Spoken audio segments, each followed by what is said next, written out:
يا مرحب يا زميلي. فيلمنا النهارده مزيج من الاكشن والخيال العلمي الذي لن يتكرر الا عند العبد لله. لخص الفيلم ملا. يا ريت يا صاحبي احلى لايك واحلى سبسكرايب، ويلا بينا عشان نبدا فيلمنا الجامد جدا النهارده. بيبدا الفيلم باندي لما بتوصل المغرب عشان تقابل صديقها بوكر، وبتنبسط جدا لما بتشوفه. بيتكلم معاها بخصوص العمليه اللي عملوها من 8 سنين، وبيقول لها ان كوبلي اللي استعان بيهم في العمليه دي اتصل بيه وطلبهم في مهمه جديده، وهي ان ينقذوا رهائن موجودين في جنوب السودان. طبعا اندي بترفض وبتقول له انهم مقررين ما تعاملوش مع نفس الشخص في عمليتين، لكن بوكر بيفهمها انها عمليه انسانيه جدا، واندي انها عيل صغيره فبتقتنع بكلامه. وبتسال عن باقي فريقهم جو ونيكي، وبوكر بيقول لها انه مستنيهم في الفندق، وبيتحركوا فعلا الفندق. ولما بيوصلوا الاستقبال بيحجز بوكر غرفه ليهم في نفس اللحظه اللي بتشوف فيها اندي في التلفزيون الحروب اللي شغاله جدا في السودان والاطفال اللي بتموت هناك، وبتتاثر جدا بالكلام ده. في نفس الوقت ده بيتصور جنب اندي مجموعه من البنات السائحين، وبتطلع معاهم بالصدفه اندي في الصوره، فبتروح لهم وتقترح عليهم لو حابين تصورهم، وبيرحبوا جدا بالموضوع ده. وبتاخد منهم عندي التليفون وبتمسح الصوره بتاعتها وتصورهم صوره تاني وتديهم التليفون. عيله صايعه يعني. وبتطلع مع بوكر الاوضه بقى فوق، وبتقابل جو ونيكي. بيفرحوا جدا لما بيشوفوها لان بقالهم اكتر من سنه ما شافوش بعض، وبيتناقشوا مع بعض في العمليه الجديده. وبيكون الكل موافق لانهم شايفين الحاله دي حاله انسانيه جدا، الا اندي اللي بتبقى مقلقه فشخولها من العمليه دي، لكن بتوافق. وبتروح هي وبوكر لكوبلي علشان يحكي لهم العمليه اكتر، ويشرح لهم ان حصل هجوم على مدرسه في جنوب السودان، واتقتل للاسف كل المدرسين اللي فيها، وخطفوا 17 بنت، اصغرهم واحده 8 سنين، اكبر بنت فيهم عندهم 13 سنه. بتتاثر اندي جدا بالكلام ده، بالذات لما بتشوف صور البنات، وبتتفق معاه ان الفلوس هتوصل طبعا بعد العمليه، كل حاجه تمشي لوحدها. وبيسافر الفريق للسودان بقياده اندي، وبيوصلوا عنوان اللي اداها لهم كوبلي، وبيقدروا طبعا يخلصوا على كل الحراس الموجودين ويقتحموا المكان. وبيلاقوا قدام سرداب جزم الاطفال، فبيدخلوا السرداب ده وبيلاقوه فاضي. وبتكتشف اندي انه كمين. مره واحده تطلع عصابه وتضرب عليهم رصاص، ويتصابوا كلهم في كل حته في جسمهم وبيقعوا على الارض، والعصابه كانت بتاكد انهم ماتوا. لكن فجاه بتقوم اندي تاني وجسمها بيطلع الرصاص، وجروحها بتصحى لوحديها، وزيها بوكر وجو ونيكي بيقوموا من تاني تحت صدمه العصابه اللي مش مصدقين اللي بيشوفوه. وبتؤمر اندي فرقها بيهجم عليهم ويبداوا يخلصوا عليهم كلهم. وبتستنتج اندي ان كوبلي هو اللي وقعهم في الفخ ده، وبتشوف كاميرا بتراقبهم فبتشاور لهم كده باي باي وتدمرهم. وبيفضل كوبلي مصدوم من اللي شافه، وبيبلغ القيادات باللي حصل ده. وبيكون في صوره من سنه 1864 على مكتبه فيها اندي وهي من ضمن جنود، وبتبقى اندي متعصبه جدا من اللي حصل ده، وانهم نصبوا لهم فخ وموتهم مقابل انهم كانوا عايزين يعملوا خير. وبيخمن بوكر انهم عرفوا حقيقتهم، فبتامرهم اندي انهم يلاقوا كوبلي قبل ما حد يعرف منهم حاجه. وبنروح لافغانستان، وبيروح لها جزء من الجيش الامريكي عشان يدور على ارهابي هربان منهم، وبيكون في جنديه منهم اسمها نايل، وبتتعامل مع الاطفال بلطف وبتوزع عليهم حلويات. وبيجي لها امر من قائدها تروح تستكشف بيت سيدات القريه، وبتروح لهم وبتدخل عليهم بهدوء وسلام، وبتوريهم صوره شخص وبتسالهم لو شافوا الارهابي ده. طبعا السيدات بتنكر انهم شافوه، لكن واحده منهم بتشاور لها ورا الستاره الموجوده، فبتفهم نايل انه جوه، فبتستعد هي وزميلها للاقتحام. اول ما بتدخل بيحاول الارهابي نضرب عليهم نار، وبتحاول تدافع عن نفسها، فبتيجي رصاصه في صدره. طبعا بيبقوا محتاجينه حي، فبتحاول نايل انها توقف نزيفه، لكن بيغدر بيها الارهابي بسكينه وبيذبح نايل. وبتتخض زميلتها وبتحاول نسعفها لكن ما بتقدرش. وفجاه بتصحى اندي وزميلها هم في القطر، وبيحكوا لبعض على اللي شافوه في الحلم، وانهم شافوا جنديه اسمها اندي، وبيحكوا على كل التفاصيل اللي حصلت. وبيقولوا ادام كلهم شافوها يبقى اكيد هي كمان حلمت بيهم ولازم يساعدوها. وبتقرر اندي انها تروح تجيبها، وهم يروحوا لفرنسا عشان يدوروا على كوبلي. وبتصحى نايل وهي في الوحده العلاجيه في المعسكر، وبيستغرب الكل انها عايشه بعد ما اتذبحت. وبيستغرب زميلها اكتر لما بيلاقوا اي اثر للجروح على نفسها، وهي نفسها بتكون مستغربه من اللي حصل وانها عايشه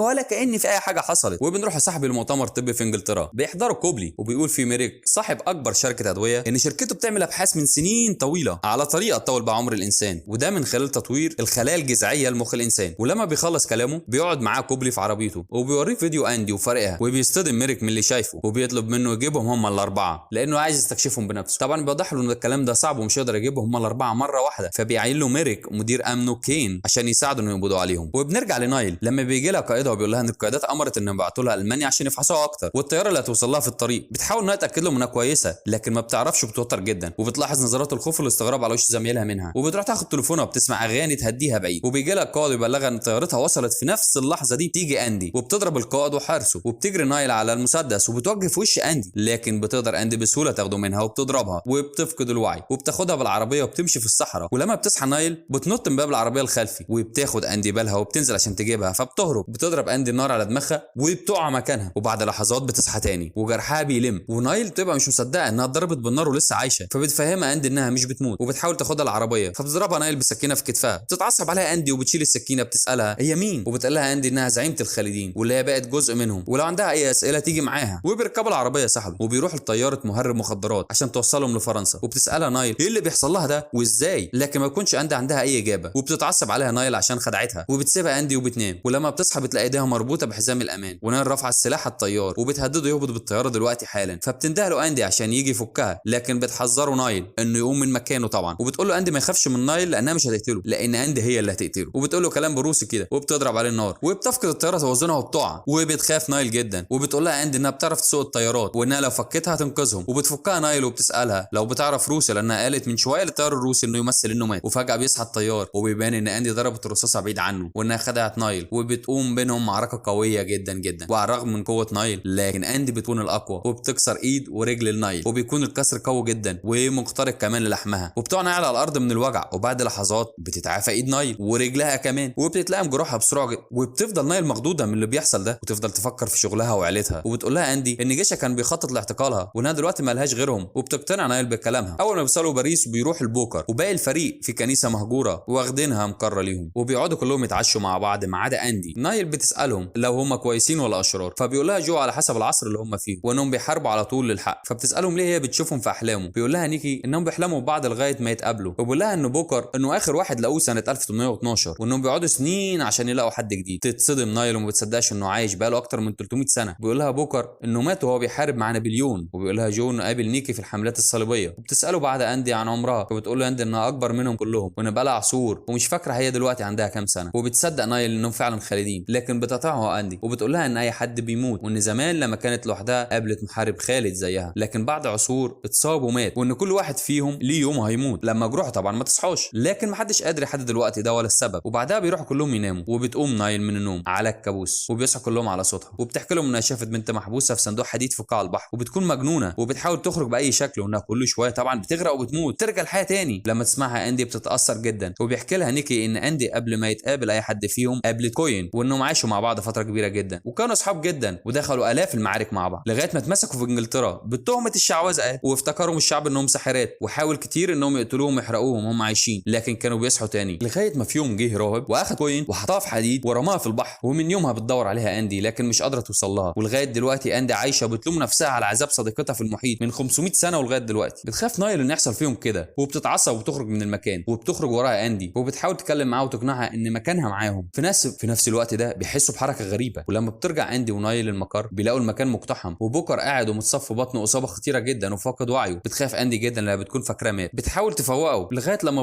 بيصحى وبيلتئم جرحه بصعوبه ومش بيلاقوا نيكي وجو. وبوكر بيحكي لها انه فجاه دخل عليهم ملثمين وضربوا قنبله انفجرت فيه، وبيتبلغ كوبلي من رجالته انهم اخذوا نيكي وجو، وبوكر مات ومش لاقيين اندي، فبيأمرهم كوبلي انهم ما يخرجوش من غير اندي. وبتتوزع القوات وبيدوروا عليها في اللحظه اللي بتتحصف فيها اندي، وبتاخد سيف وبتخرج تواجههم، وتقول له بوكر ونايل ما حدش يجي ورايا غير لما اديكوا الاشاره. وبتخرج وبتتسلل الكنيسه وبتهاجم كل القوات لوحدها بقوه، وبتقدر تخلص عليهم كلهم، لكن بيقدر واحد منهم انه يغزها في كتفها يا صاحبي، ما بتتاثرش وتنزل ضرب بقى الاعصاب. ويشوف كوبلي الوضع ده هو وكين وبيخافوا جدا ويسيبوا المكان، وبتدي اندي الاشاره لزمايلها وبيخرجوا. تتصدم نايل لما تشوف كميه الجثث دي وان اندي قدرت تخلص عليهم كلهم لوحدها. بيتحركوا يا صاحبي لمقر جديد في منجم سري ليهم من ايام القرن ال12، وبيوصل جو ونيكي لمقر ميريك، ولما بيحاول ميريك انه يتعرف عليهم بيضربوا جو، فبيحاول ميريك انه يختبرهم بنفسه وبياخد سكينه وبيغز جو في كل حته في جسمه. وفي لحظات بتكون جروح لم تاني ومفيش اي اثر ليهم، وبينبهر ميريك جدا وبيامر الدكتوره تاخدهم وتعمل لهم فحوصات اللازمه وتاخد منهم العينات اللي محتاجينها. وبيشك فيه كوبلي وبيقول له انه قرر يساعده عشان يخدم البشريه، طبعا مش ارباح شخصيه، فما بيردش عليه ميريك ويقول له انه عايز يستلم منه الاثنين الباقيين. وفي الكهف بتكون اندي بتتوجع وبتلاقي ان جرح كتفها اللي اتصابته في الكنيسه ملمش ولسه مفتوح، فبتخرج للصيدليه وبتساعدها البنت اللي هناك وبتنظف لها الجرح وبيتعالجوا لها كمان. ولما بتخرج بتفتكر صديقتها اللي مات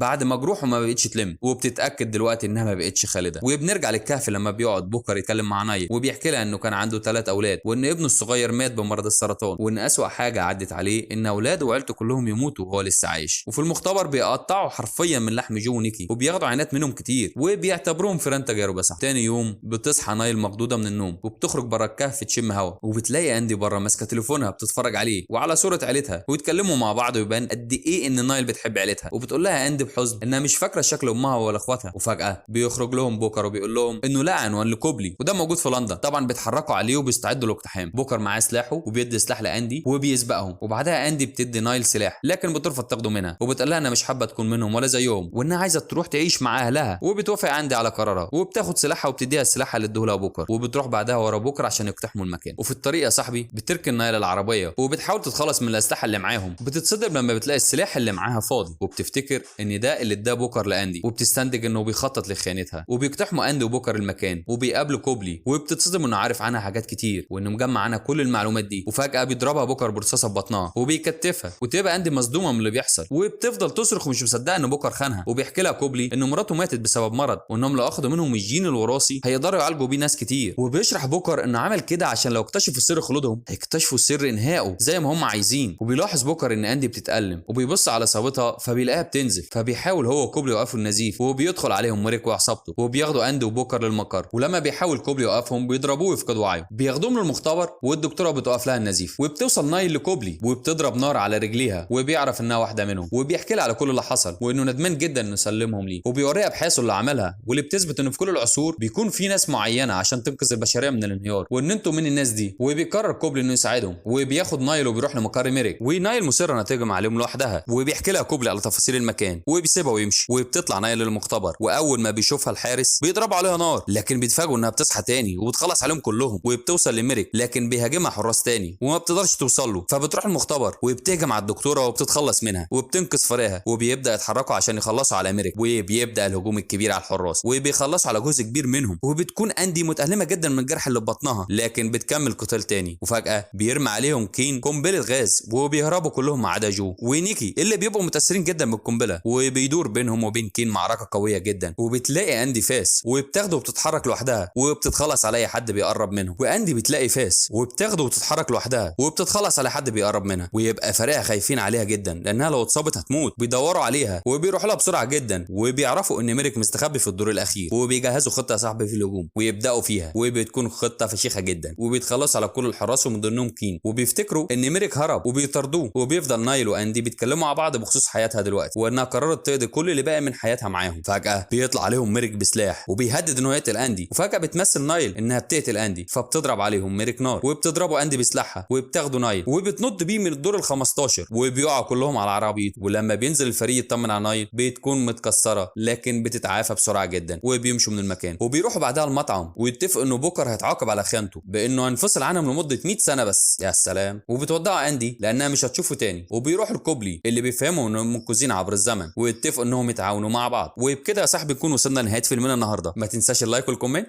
ولو احنا على اليوتيوب نشترك على القناه. سلام.